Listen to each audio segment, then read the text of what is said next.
हिमाचल प्रदेश के ऊना जिले में भारी बारिश से बाढ़ की स्थिति। पानी के तेज बहाव में बहे मवेशी। नदी पर निर्माणाधीन पुल से लोगों का रेस्क्यू। महाराष्ट्र के नासिक में बारिश के चलते गंगापुर बांध से छोड़ा गया अतिरिक्त पानी। शहर के कई हिस्सों में बने बाढ़ जैसे हालात। गुजरात के अमरेली में भारी बारिश के कारण कई बांध हुए ओवरफ्लो। कई जगह पर हुआ जल जमाव। गुजरात के पोरबंदर में भारी बारिश से बाढ़ के हालात। कई जगहों पर सड़कें जलमग्न, जनजीवन प्रभावित। अमरेली में भारी बारिश से तटीय इलाके प्रभावित।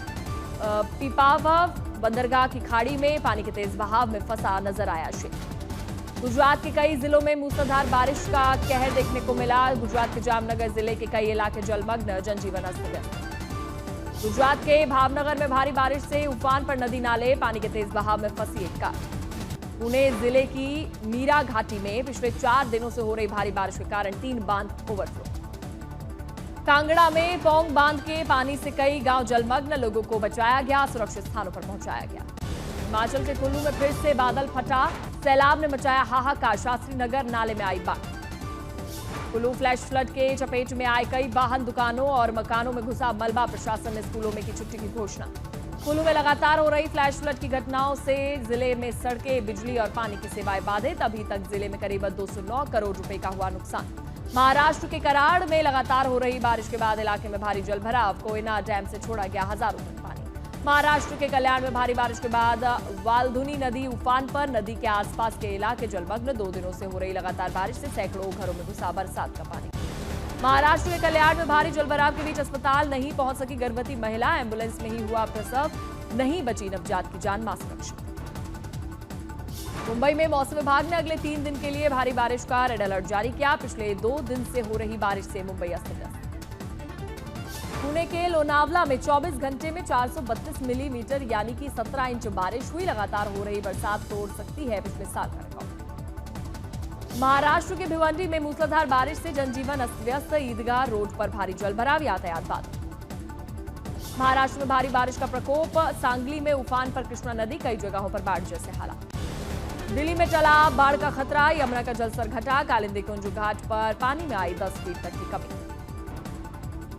हरियाणा के पंचकुला में बरसाती नाले में अचानक आई बाढ़ से मचा हाहाकार। पानी के तेज बहाव में बह गई दर्जनों मवेशी। घटना का वीडियो हो रहा है वायरल। गुजरात के गिर सोमनाथ में पिछले 2 दिनों से हो रही लगातार बारिश से स्थानीय नदियां उफान पर। रिहायशी इलाकों में घुसा बारिश का पानी। गुजरात के जूनागढ़ में लगातार हो रही बारिश से जिले के 40 गांव प्रभावित। निचले इलाकों में सीने तक भरा पानी। मौसम विभाग ने जारी किया भारी बारिश का अलर्ट। आंध्र प्रदेश के कोनासीमा में मूसलाधार बारिश से मची तबाही। गोदावरी नदी उफान पर। कई द्वीपीय गांव में जनजीवन ठप। संसद के मानसून सत्र का आज आखिरी दिन भी विपक्ष के हंगामे के आसार। बीजेपी ने राज्यसभा में आज के लिए व्हिप जारी किया। 130 कॉन्स्टिट्यूशन अमेंडमेंट बिल और ऑनलाइन गेमिंग बिल किया जाएगा पेश।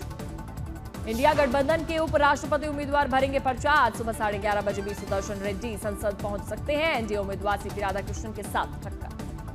उपराष्ट्रपति चुनाव में एनडीए उम्मीदवार के पक्ष में आंकड़े। 787 में से जीत के लिए 394 की जरूरत। एनडीए को 422 सांसदों का समर्थन। राहुल गांधी के वोट चोरी वाले आरोपों पर सुप्रीम कोर्ट में पीआईएल बेंगलुरु सेंट्रल लोकसभा क्षेत्र की 2024 की मतदाता सूची में हेरफेर के आरोप पर एसआईटी जांच की मांग। आज फिर से बिहार में मतदाता अधिकार यात्रा में शामिल होंगे राहुल गांधी। आज शेखपुरा से मुंगेर तक यात्रा होगी। एसआईआर के खिलाफ 1300 किलोमीटर की यात्रा 17 अगस्त को शुरू हुई। 16 दिनों की यह यात्रा 20 से ज्यादा जिलों तक जाएगी। आज बिहार में नीतीश कुमार का अल्पसंख्यक संवाद कार्यक्रम। बिहार में चुनाव से पहले मुस्लिमों तक पहुंचने की तैयारी। कार्यक्रम मदरसा बोर्ड के शताब्दी समारोह के साथ मेल खाता। बंगाल के मतदाता सूची पर विवाद। इलेक्शन कमीशन ने बंगाल सरकार को 4 चुनाव अधिकारियों को निलंबित करने का निर्देश दिया। चुनाव निकाय ने बंगाल मुख्य सचिव को आज यानी कि 21 अगस्त तक का समय दिया। आज अंतरिक्ष यात्री शुभांशु शुक्ला की पहली प्रेस कॉन्फ्रेंस। हाल ही में पीएम मोदी से मिले थे शुभांशु शुक्ला। सीएसजीएस के डायरेक्टर संजय कुमार के खिलाफ एफआईआर दर्ज। महाराष्ट्र चुनाव को लेकर दिलाया था गलत डेटा। संभल मंदिर मस्जिद विवाद। आज सिविल कोर्ट में सुनवाई। शाही जामा मस्जिद हरिहर मंदिर विवाद में सुनवाई जारी।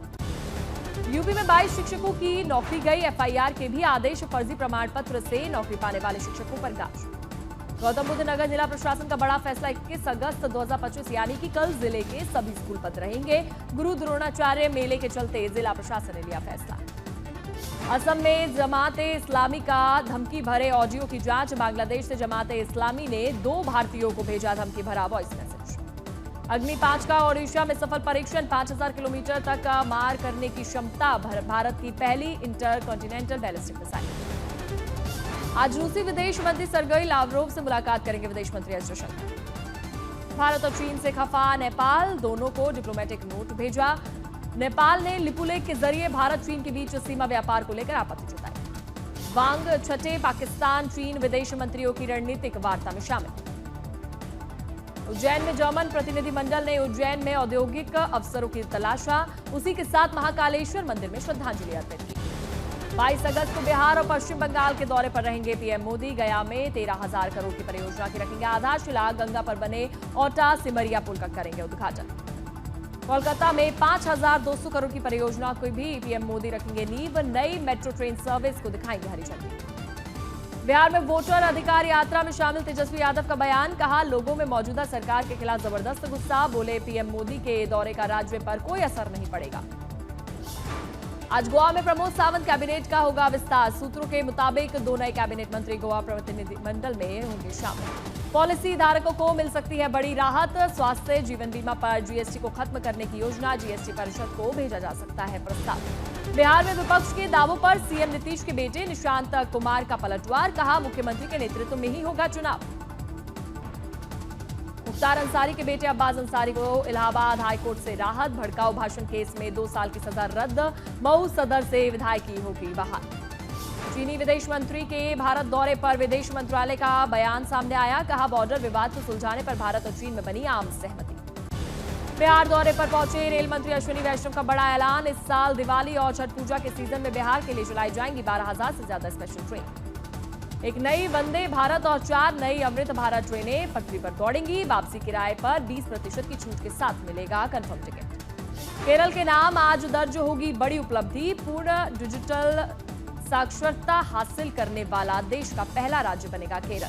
केरल के सीएम पिनराई विजयन तिरुवनंतपुरम में करेंगे आधिकारिक ऐलान। राज्य में हजारों बुजुर्गों ने भी डिजिटली हासिल की महारत। इंडियन कोस्ट गार्ड और वियतनाम तटरक्षक बल के बीच हनोई में हुई बैठक। समुद्री रिसर्च और रेस्क्यू समेत कई मुद्दों पर हुई चर्चा। आम आदमी पार्टी के राज्यसभा सांसद राघव चड्ढा ने संसद में उठाई अहम मांग। कहा, हर भारतीय को फ्री मिले चैट जीपीटी, जेमिनी और दूसरे एडवांस एआई टूल के सब्सक्रिप्शन। राघव चड्ढा की अपनी मांग पर दलील। कहा, ऐसा इसलिए होना चाहिए क्योंकि किसानों, छात्रों, व्यापारियों और बुजुर्गों के लिए ये लाभदायक है। कई सवालों का जवाब एआई के पास। राघव के मुताबिक इस बदलती दुनिया में एआई केवल एक तकनीक ही नहीं बल्कि आगे बढ़ने और सपने देखने का अवसर भी है।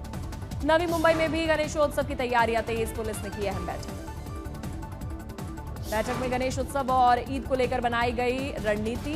बैठक में गणपति पंडाल के प्रतिनिधि और फायर ब्रिगेड समेत दूसरे विभागों के अधिकारी भी हुए शामिल। नवी मुंबई में त्योहारों के दौरान भीड़ के मैनेजमेंट पर हुई चर्चा। मेडिकल समेत दूसरी टीमों ने भी दिए अपने सुझाव।